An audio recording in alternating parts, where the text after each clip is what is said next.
Okay. Danny, you're guaranteeing. I want your reaction to that, and then I'll ask: are you guaranteeing that? You're a big Caleb supporter. I respect what Caleb did in the Red River rivalry and some of those, but this is Bears-Packers. It's a little different, a little bit of a step up. You think? But he knows that. You guys had an issue with that answer? No, I have no issue. I don't. No, but I think I like him feeling that way. I don't love that. Did answer. it feel though? But it didn't feel braggadocious. It didn't like. I thought it was matter of fact, and it was. Felt a little bit like that. To I mean, me. you didn't. It I'm just. built It hit me a like little this. bit if any sophomore quarterback said that, even Drake May, like when we played Duke. Like, No, but he didn't. I mean, he just. I don't know, man. I thought it was like Jalen Hurts when he said sometimes it's just in you or whatever. He's proven it on the highest level. No doubt. But Caleb, I felt like this was like the text. Nick get mad. The text to the punter. We're not going to be punting much. I mean, I felt like it was going into the NFL. It was like I'm going to come in here and dominate, and he was in for a rude awakening. And I think you're looking. I want him to be confident, and I want him to feel like that. But I don't think you have to put it out there like that. By the way, fewest punts ever for a Bears punter in a season this year. Torrey Taylor. Yeah, it's still. Never wrong, just early. Just throwing it out there. Taylor got it right.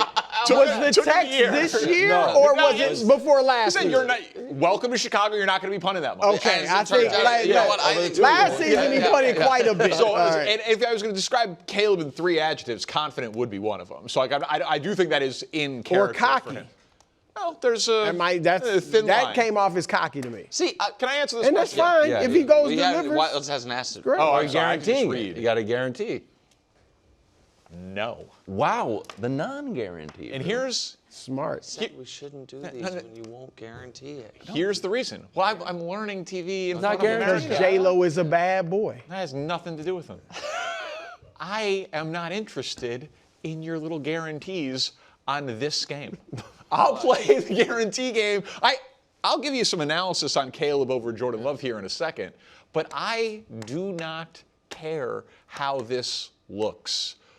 Just win. Oh, that I just. Well, we agree with just that. Win. No, but not always. We've said. Well, that it is a playoff game. Well, but I'm saying, I don't have a lot of experience with my team in these playoff games, and I have no experience with my team in these with a quarterback that I absolutely have been more invested in how the quarterback looks than the result of the game before. But if he throws 4 interceptions and the Bears win, I'll come skipping into work on Monday morning. Because this game in particular... It's very hard to do that. Only all-time greats he's can have not 4 going interceptions win playoff. I'm not saying... The Prince did it. I'm not predicting It's hard to do. I'm just saying...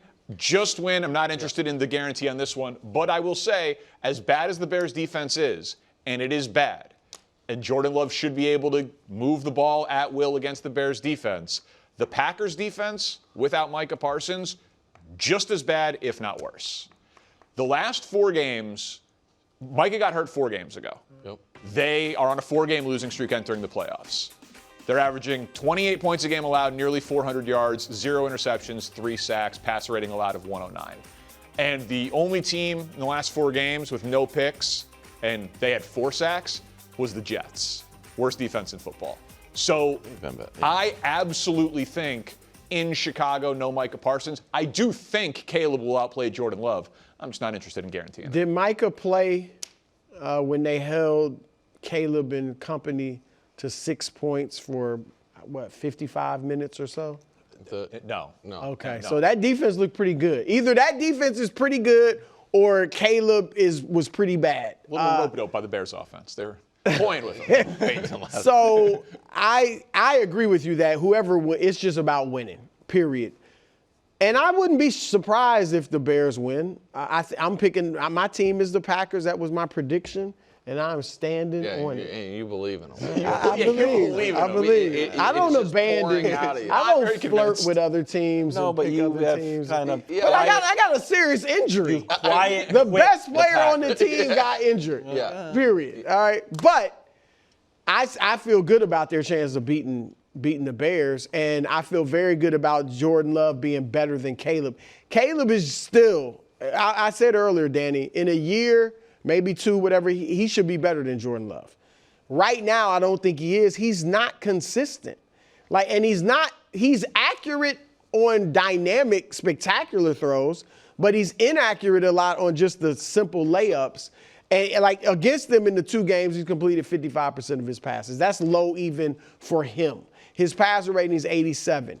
Jordan Love, here's the stats when the one full game both of them played. Now, Micah did play, so obviously he was facing a tougher defense. But Jordan Love was the better player in that game and obviously won that game. I still think the Packers defense is better than the Bears. I think the Bears, as Coach used the phrase earlier, it took an act of God for them to win that game against the backup quarterback when Jordan Love got hurt. And I just expect Caleb he's been bad early on in games lately, and then come on with some super heroics in the fourth quarter. I don't think that's going to happen. I think Jordan Love, with Josh Jacobs being revitalized from the rest, I think that he's going to play. You want to put a period on this? Yeah, we just get very more guarantees. Just quickly. My concern, I think the Bears are going to win.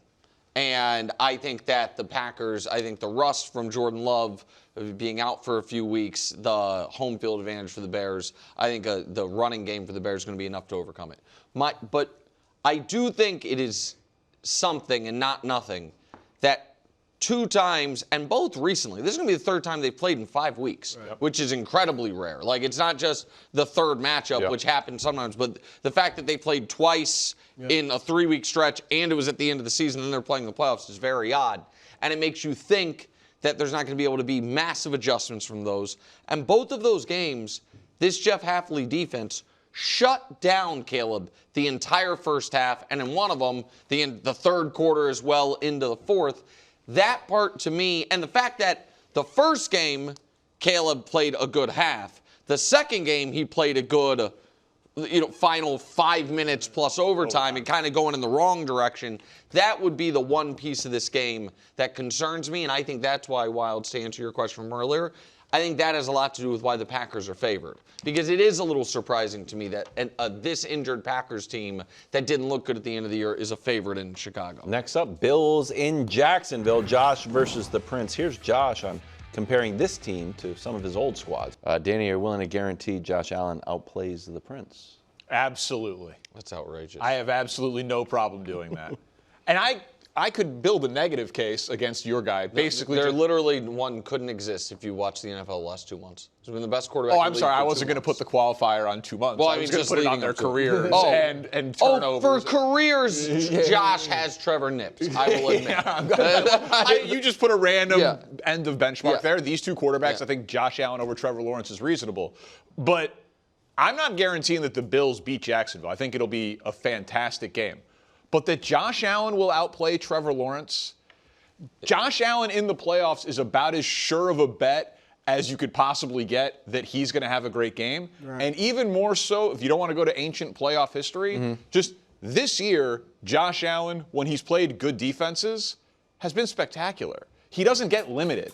Jaguars have a top 10 defense. Josh Allen has played 5 games against top 10 defenses this year, and he has been excellent. He is scheme-proof. He is going to play well in the playoffs against good teams, home, road, it doesn't matter. To me, he is the safest bet on one of these quarterback guarantees that I could have. Well, I mean, I would say it matters a little bit. He's never won a road playoff game. Those didn't all come against Kansas City. But it's not about who's going to win. It's about, is he going to play well? No. But and that's what I was about to get to. He has played well in 2 road playoff games. He has played poorly in 2 road playoff games. And Trevor Lawrence is playing right. He's the hottest quarterback in football.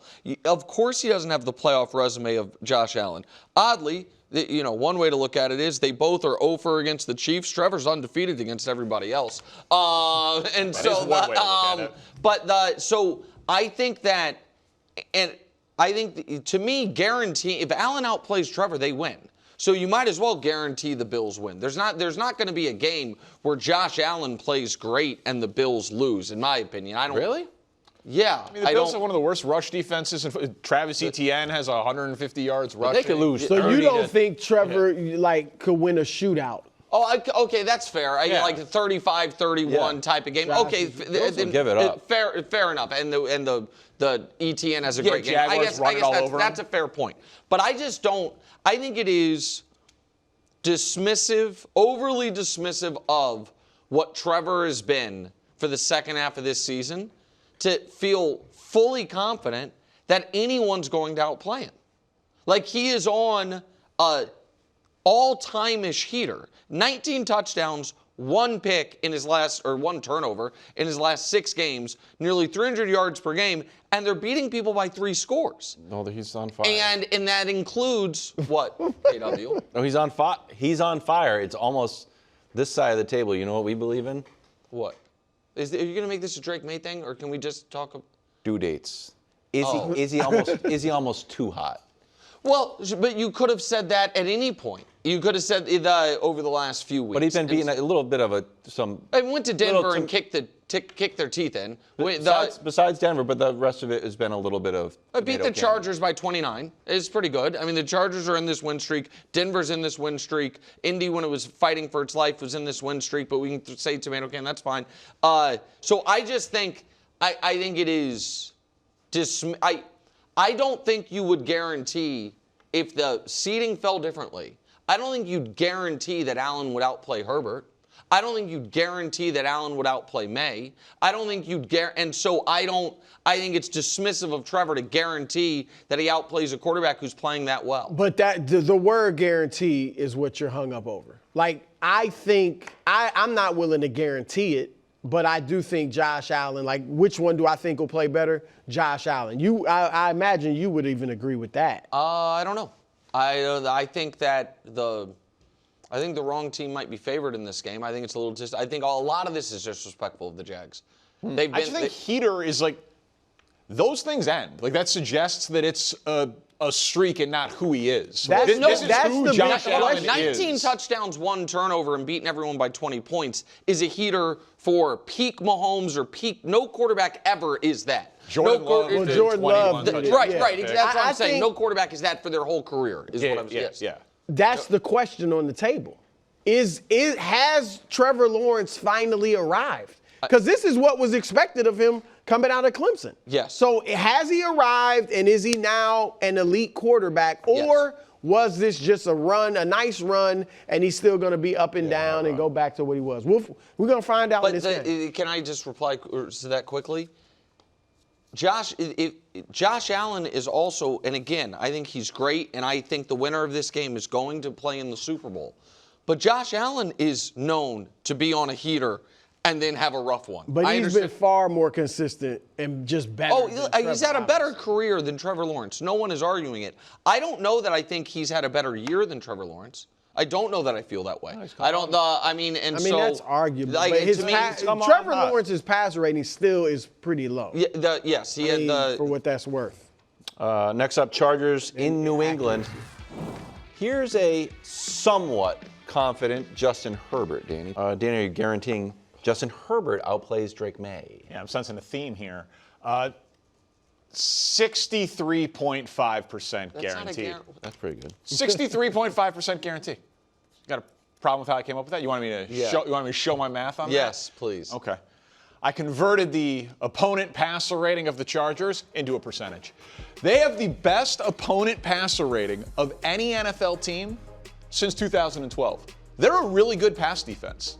So it is not just the caliber of the quarterbacks. And I once compared Drake May as a prospect to Justin Herbert. I think Drake May is excellent. I think their styles are actually very similar. These are 2 excellent quarterbacks. But Herbert gets to go against the Patriots defense. That's first playoff. And Drake May gets to go against the Chargers pass defense. And I just think even with the offensive line injuries for Herbert, it's a much easier ask for him to carve up New England than for Drake May to carve up the Chargers. Wow. I'm not infuriated by this. Because as much as you talked about Joe Alt, we don't get to the quarterback. We don't do it. And it's going to be an Achilles heel of this team to the point guys, pick a lane. Do you want me to have No, you pick a lane. Rational. You want me to say Drake May? I guarantee you. I am saying I expect Justin Herbert to do some damage to this team. We have played a bunch of guys who are like you're not even the starter for the bad team, and we got to go up against you.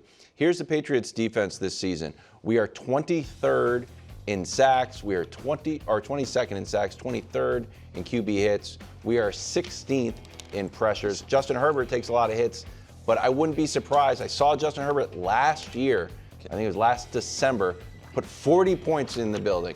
So do I think Drake May will outplay Justin Herbert? Yes. Do I think Justin Herbert will play well? KW. Yes. I love it. When you say for us to pick a lane. Yeah. You remember the coolest segment on sports TV? Of course.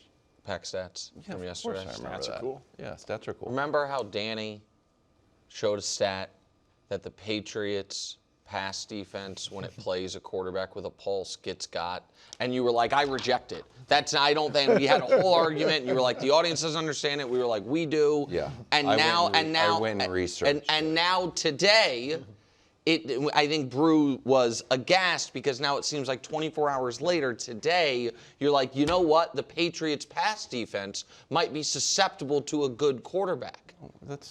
Is that not what's happening? I don't want to be weird about it, but I said we have the number 3 best offense. We are like Mike Tyson rising up. I am confident that we can punch. We have the number 4 best scoring defense. I am not confident that we can take punches. So now that Justin Herbert is there, I didn't like Danny's graphic because all Danny's graphic said was pretty good quarterbacks play pretty good against the Patriots. And also, Josh Allen was carrying a lot of weight. He had 128. Everybody else around 90s. We don't need to relitigate Then yesterday's let's graphic. average it out to 105 or whatever it was. No, but I think Drake will play better than Herbert, but I don't think we're going to like feast on Justin Herbert like other teams have sort of like solved the offensive line. That's not our strength. This is your 63.5% defense mechanism. This is fair. What do you want me to say? Drake May for. You know what? I don't really want him to win MVP. I don't, because so if he does it, you'll be Drake fine. May will play excellent. Yeah. I'm positive Drake May will play excellent. I'm positive. Well, then they'll win. I think yes. If Drake May I plays think excellent, Drake May will play excellent. You haven't I think the sounded Patriots that will confident. Win. I'm saying Justin Herbert is a good quarterback. We have not played good quarterbacks we played really one, and we're 1-1 against him. Justin Herbert can throw the ball. Yeah, he can. So he can run the ball. And we can't get to the quarterback. So we can't do it. So listen, I think the Pats are going to win this game. I think it's going to be a really good game. I think the Pats are going to win. I am more confident. I'm trying to think of all the. Yes, this is the one game where I don't see a path for New England to win if Herbert outplays May. If Herbert is able to overcome the offensive line issues, finally for the first time have a good playoff game, and whatever his line is, May doesn't get there, because I agree with you, where we agree is in this regard. The reason I look at the Patriots as a good team, but Drake May as a great quarterback rather than a great team with a good quarterback is because I think the single biggest strength of their team by far is this kid. Yeah. And so I don't think they have. I agree with you. I know they have a top 5 scoring defense. I don't actually think they're one of the 5 best defenses. No. I like the running game. I don't think they have a great running game. I think they did an amazing job rebuilding the offensive line, but I don't think they have an amazing offensive line. But to get it from where it was to where it is, I think their path for all these playoff games, unless somebody implodes, you know what I mean, unless somebody beats themselves, is Drake May's got to be excellent. Every game they're going to win, I think, is going to have to go through the right arm of that kid. And I just think that's a tough ask for a young player, but he should be able to at least perform. Or Travion could break a few. The running game. But I don't know that I think Travion's better than Omari and Hampton. Like, again, I understand. I think Hampton actually is. Yeah, and so I think both have good young running backs. Like, I think we'll see. It'll be interesting. Yeah. I'm going to watch. You know what? What? Let's bet a seafood tower on it. My man! We're back. Really? I was trying to badger him off there in the gambling. On just win? I hate to say it. Yeah. Because you ordered the plateau, I know. me and Danny are just going to go out. No. Yeah. Real tower? Wow. Real tower. We get punished. You ordered the plateau. Time now for Frenemies, where a couple of best friends bring the group chat to sports television. We begin in Philadelphia. the Eagles hosting the Niners, the champs, Super Bowl MVP, Jalen Hurts. He was asked about his playoff experience and how that will affect this week's preparation. as always.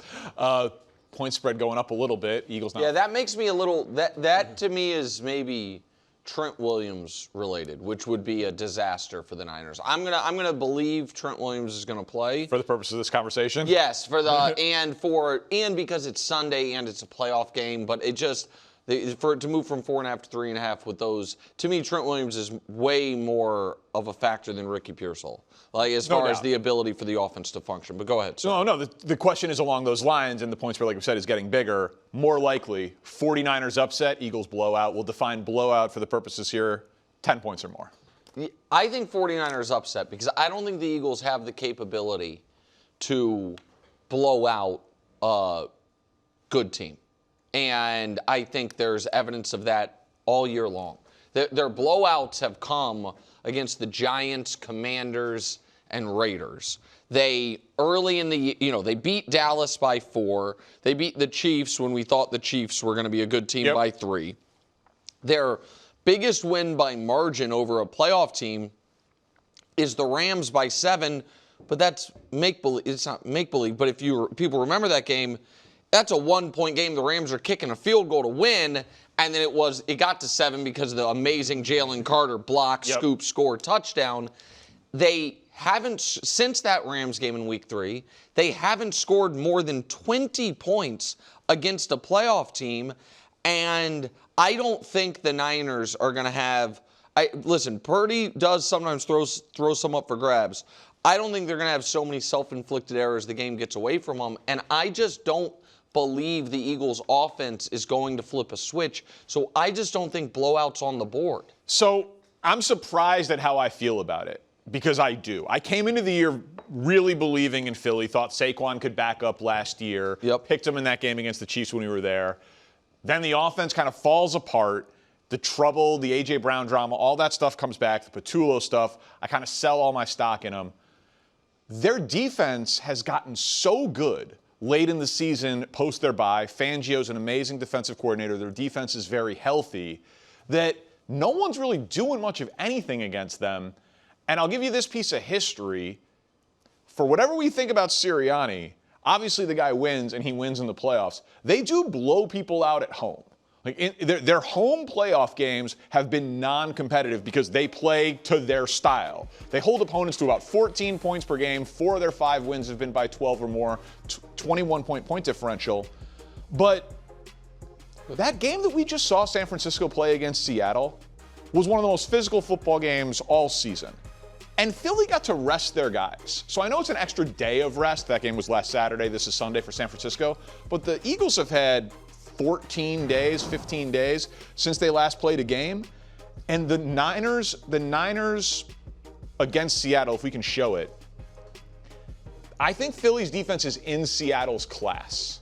And that was the worst game that the Niners have played in the Shanahan era. And so if we're defining blowout by 10 points, that game against Seattle was 13-3. Yeah. That's a blowout. Yeah, that doesn't.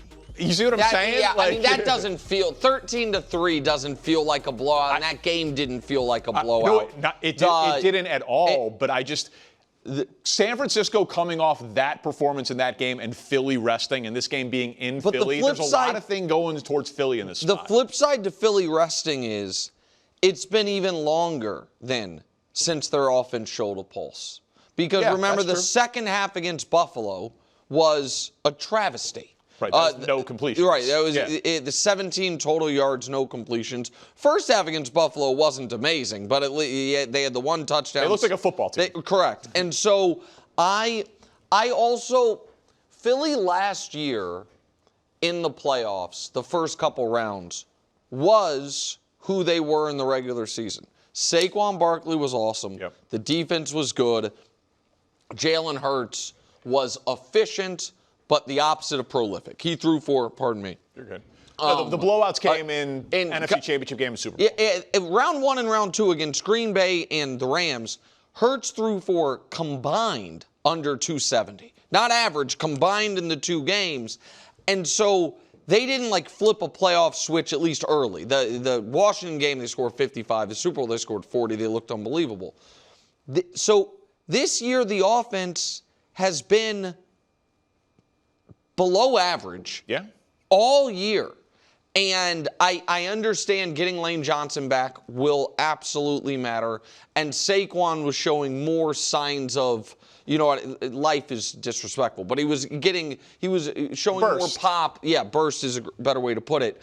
I don't think Philly is getting to 27. And I understand we just saw the Niners score 3 points. The week before, we saw them score 42. And I think that Kyle Shanahan in the playoffs is going to be able to get the Niners to 20. And so I will just add this quickly. I would, as Wilds would say, a one take chip on the roulette wheel. Yeah. I think Niners blowout is not impossible.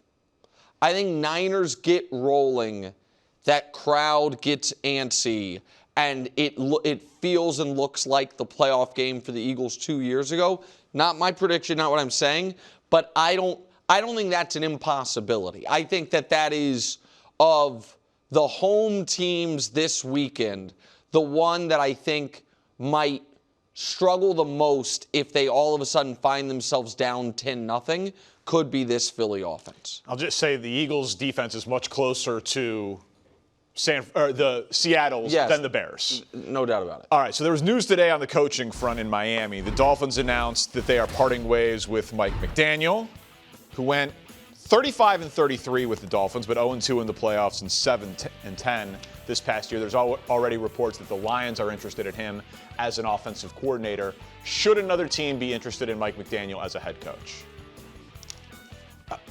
Here's the thing. I think Mike McDaniel, in some ways, was a victim of his own success, in that he made Tua look so good. They invested in Tua rather than admitting what I think is the reality, which is if Tua Tagovailoa is your quarterback, your offense is going to have a ceiling against good defenses. Yeah. Like, there are going to be limitations and things he can't do. And then all of a sudden, McDaniel's career became inextricably tied to Tua's, and it went downhill. I think he is obviously a brilliant play designer. I do worry about the culture stuff. And I don't think it's nothing that the team, from the reports about late to meetings, the Tyreek stuff, that team just didn't feel buttoned up. So if I had a team where I feel like the culture is already in place, you're talking about Detroit as an offensive coordinator.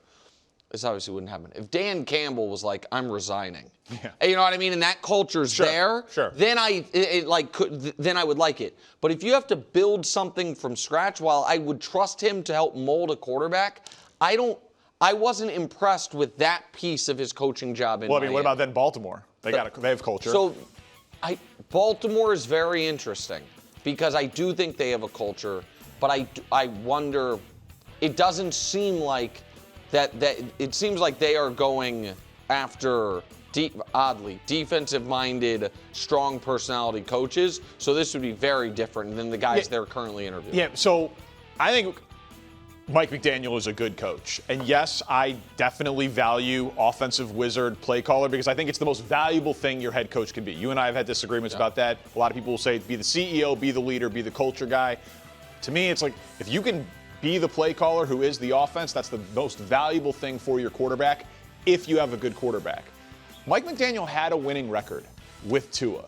Mike McDaniel, and we can show what the offense was, we just removed the season where Tua was out for the majority of it. So his 4 seasons except for 2024. He consistently had a top 10 offense, and that's in 51 games. The vast majority with Tua. Some of them are without, but just vast majority with Tua. Tua also threw the 5th most passes behind the line of scrimmage, despite missing 13 games in that time. So he had a top 10 offense with a quarterback who didn't throw past the line of scrimmage. Yeah. I'd like to see that guy with a real quarterback. So, let me ask you this.